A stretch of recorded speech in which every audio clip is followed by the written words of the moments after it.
Olá, pessoal do Dominantes Online, aqui é a Luciana Naar, professora de Biologia do curso. Estamos no módulo Classificação dos Seres Vivos, Reino Animal, e nessa videoaula a gente vai falar sobre os peixes. Vamos começar dando as características gerais dos peixes. São gnatostomados. O que significa isso? Apresentam mandíbulas. Sistema tegumentar deles, né? A superfície corpórea, pele, vamos dizer assim. Então, é constituído por pele, tecido formado por duas camadas intimamente unidas entre si. Então, eles têm a epiderme e a derme, diferente de nós que temos também a hipoderme. A respiração nos peixes ela é branquial e assim como nos demais vertebrados, o sistema digestório é formado por um tubo com regiões bem distintas. Então, a gente tem boca, faringe, esôfago, estômago, intestino e ânus. Além disso, várias glândulas acessórias estão presentes, tais como o fígado e o pâncreas. Então, é bem parecido com o dos seres humanos. Com relação ao sistema circulatório nos peixes, é fechado, então o sangue ele circula por dentro de vasos, ok? Formado por vasos e um coração. Agora, olha a grande novidade, diferença dos demais. Os peixes, eles têm duas cavidades somente, tá? Um átrio e um ventrículo. Então, aqui, ó, ilustrando como seria o coração de um peixe, tá? Então, eu tenho uma circulação simples, ela passa uma única vez, né? Eu tenho o átrio aqui, o ventrículo, temos os capilares branquiais, capilares sistêmicos, o sangue sempre venoso, né? Existe mistura de sangue, na verdade, não tem como, porque aqui é o único átrio, o único ventrículo, você tem o sistema venoso, sangue arterial, e o sistema, então, é um sistema circulatório fechado.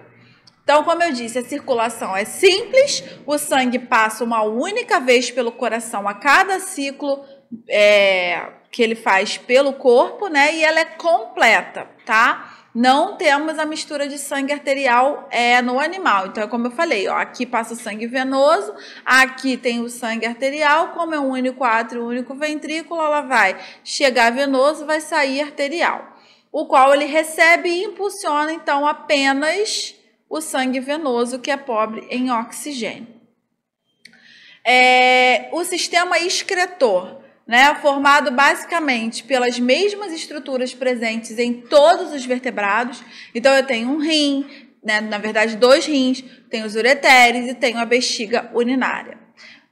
O principal, e isso é muito cobrado em prova, tá, galera? O principal produto da excreção comum em mais de 80% nos peixes é a amônia, né? Típico de animais que vivem na água, que tem uma disponibilidade de água grande. A amônia, ela tem essa característica, né? Ela é muito solúvel em água. Então, os animais que têm muita água disponível passando pelo seu corpo, eles podem excretar a amônia. Mas ela é muito perigosa, porque ela é altamente tóxica. A gente não pode acumular amônia no nosso corpo. Por isso que a gente precisa de água para estar diluindo e mandando embora essa amônia o tempo inteiro. E por isso só os animais que têm essa disponibilidade de água o tempo inteiro no seu corpo é que conseguem excretar amônia. Então, chamar a atenção de vocês, 80% excreta amônia, tá? Mas eu tenho algumas exceções que a gente ainda vai comentar que vão excretar ureia. Tubarões, olha aí, ó, excretam a ureia. Então, é uma das exceções, como eu disse a vocês. É um composto nitrogenado um pouco menos tóxico que a amônia, derivado, então, da conversão da amônia no fígado. Então, primeiro você produz amônia, aí lá no fígado, que é o órgão desintoxicador, né, ele vai fazer essa conversão e transformar a amônia em um substrato menos tóxico, que seria, então, a ureia. A ureia, ela tem uma vantagem em cima da amônia, além da toxicidade. Quer dizer, uma vantagem, não, uma desvantagem, né? A vantagem seria, ela é menos tóxica, ok. E a desvantagem é que você tem menos água, ela não é tão solúvel, né? quanto à amônia. Então, você precisa de uma quantidade de água, consegue acumulá-la no corpo porque ela é menos tóxica, mas ela não é tão solúvel. Tá legal? Com relação ao sistema nervoso, nos vertebrados, ele vai apresentar um padrão básico com estruturas comuns a todos os grupos que a gente vai falar daqui para frente. Então, eu não vou me prender muito daqui para frente ao sistema nervoso dos vertebrados, porque é mais ou menos parecido, tá? De forma simplificada, o que muda de um grupo para o outro é o desenvolvimento relativo de certas estruturas encefálicas. É óbvio que quanto mais você andar para frente na escala evolutiva, maior vai ser o cérebro, mais bem desenvolvido ele vai ser, né? Mas as estruturas, elas permanecem mais ou menos as mesmas, né? Então, você tem um lobo olfativo, que ajuda lá nos sentidos, principalmente cheiro, tá? Você tem o cérebro propriamente dito, que é quem desenvolve as atividades lá metabólicas dos seres. O lobo óptico, né, que faz enxergar legal. O cerebelo, que está relacionado com o equilíbrio. Olha como ele vai variando, né? No peixe ósseo, anfíbio, réptil, ó, ave e olha aqui, ó, no mamífero. Temos o bulbo raquidiano, que é responsável pelo nosso centro vital, velocidade de respiração, batimento cardíaco, falamos isso na aula de fisiologia, e a medula espinhal aqui, que todos eles vão ter também, né? Então, quer dizer, as estruturas nervosas, elas vão se preservando, o que muda mesmo é o desenvolvimento delas, né? Elas têm estruturas mais desenvolvidas que as outras. O grupo do peixe, então, ele vai ser subdividido em dois grupos, em duas classes, na verdade, né? A gente tem os condrictes, como eu disse para vocês, condro é sempre prefixo de cartilagem, então são peixes com o esqueleto cartilaginoso, né? Então, do grego condros, cartilagem, e ictios, peixe. Então, exemplos de peixe cartilaginoso que vocês têm que lembrar: tubarão, raia, cação. Tá? São os mais famosos. E os osteíctes, ossos de osso, né? Então, são peixes com esqueleto ósseo. Do grego oston, osso, e ictios, peixes, ok? Exemplos: lambari, salmão, sardinha, bagre, painha, né? A maioria de todos os outros peixes, tirando tubarão, raia, cação, a maioria deles vai ser, então, de estrutura óssea, tá? Então, características gerais dos condrictes. Vamos começar pelos condrictes. Tem a pele rígida, com escamas placoides, tá? Vão formando placas ali naquele animal. A boca é ventral, mais no centro do corpo. Mandíbula e maxila estão presentes. O esqueleto cartilaginoso. Coração com duas câmaras, como eu já apresentei. Respiração por brânquias, não tem bexiga natatória. É um grande diferencial, hein? Não tem bexiga natatória. Tem 10 pares de nervos cranianos espalhados. E é ectotérmico. Tem uma variação temporal corpórea, né? Da temperatura corpórea. Então, vai depender do ambiente ali onde ele vai se encontrar. Algumas espécies de tubarões, elas marcam a transição da oviparidade para a viviparidade, tá? Então, olha só, outra característica importante que o condricte ele vai apresentar para a gente é a presença das ampolas de Lorenzini. Cai em prova, hein? São localizadas na cabeça do animal. São pequenas aberturas que permitem ao condricte perceber as vibrações no meio. As ampolas, elas sentem um campo elétrico até 20.000 vezes menores que 1 volt, muita coisa. Equivalente à batida do coração de um peixe. Então, olha que interessante, ele consegue sentir a descarga elétrica que o coração de um peixe emite na água pela vibração, né? Além de possuir um sistema de linhas laterais, então é a ampola de Lorenzini e as linhas laterais, umas linhas laterais aqui no seu corpo. Como os outros peixes, o tubarão ele tem esse sentido extra, né? Consegue perceber o campo elétrico desses seres vivos pela essa linha sensorial, tá? Os animais, inclusive os homens, eles emitem esse campo elétrico produzido pelo próprio organismo, né? Sabe o pelo, quando você encosta na TV, ele fica oriçado, enfim, a gente tem também esse campo elétrico. Os animais, inclusive os homens, então tem, tá? Como os tubarões, eles têm receptores de eletricidade, eles descobrem, por exemplo, se um peixe está escondido sob a areia. Olha que interessante, né? Ainda com relação aos sistemas dos condrictes, o sistema reprodutor desses animais. Eles são dioicos, tá? Tem sexos separados e desenvolvimento direto. Não passa por nenhuma fase intermediária. Direto, peixinho pequeno para peixinho maior. Os machos, eles possuem um órgão copulatório chamado de cláspide, também cai em prova, tá? Com o qual a fêmea vai ser inseminada. Os espermatozoides vão ser lançados na cloaca da fêmea. Dependendo da espécie, podem ser ovíparas, ovovivíparas ou vivíparas. Agora, com relação aos osteíctes.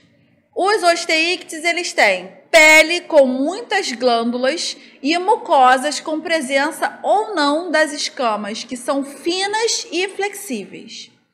A boca terminal com dentes. Então, a boca é mais na extremidade do animal e ela tem dentes. Maxilas e mandíbulas são bem desenvolvidas. O esqueleto, como o nome já diz, é ósseo. O coração também com 2 câmaras, respiração por pares de brânquias. E agora, uma coisa diferente. Essas brânquias, elas estão cobertas por um opérculo, então ela é protegida, ela é escondida, ela não é aberta, como no cartilaginoso, e geralmente tem também um outro diferencial dos osteíctes, que é a bexiga natatória. Cérebro e cerebelo muito bem desenvolvidos, e a excreção desses animais é por metanéfros. Também são ectotérmicos e tem as gônadas aos pares. Fecundação nesses animais é externa.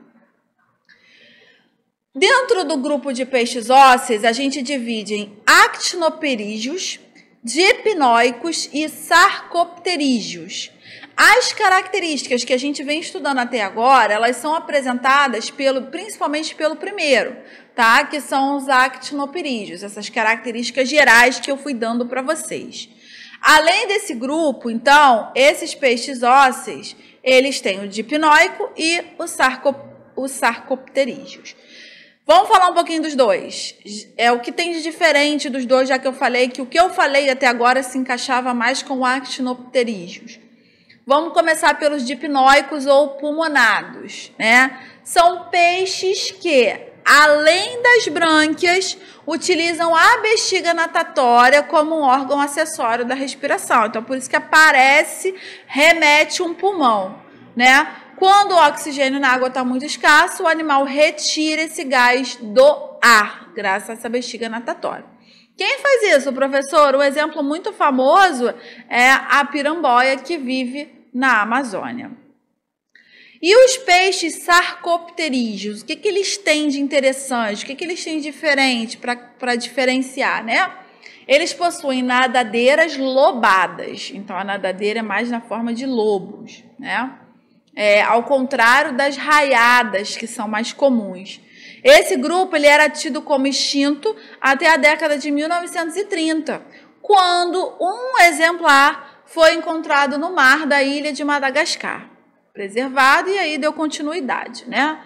Os sarcopterígeos, eles são considerados por alguns cientistas evolucionistas como o grupo de vertebrados mais aparentado com o ancestral dos tetrápodes. Então, pode ser que veio dele, né, aquela transição para os tetrápodes que vão vir agora, como os anfíbios, répteis e assim por diante. Exemplo, a gente tem o selacanto, 2 metros ou mais de comprimento. Olha o tamanho dele aqui do lado de um ser humano, né? Agora a gente tem uma das partes que eu considero mais cobradas em provas dessa aula, que seria o quê? A comparação entre os condrictes e os osteíctes. Então, olha só, com relação às nadadeiras, A gente tem, né, os condrictes com nadadeiras peitorais, tá? E pélvicas aos pares.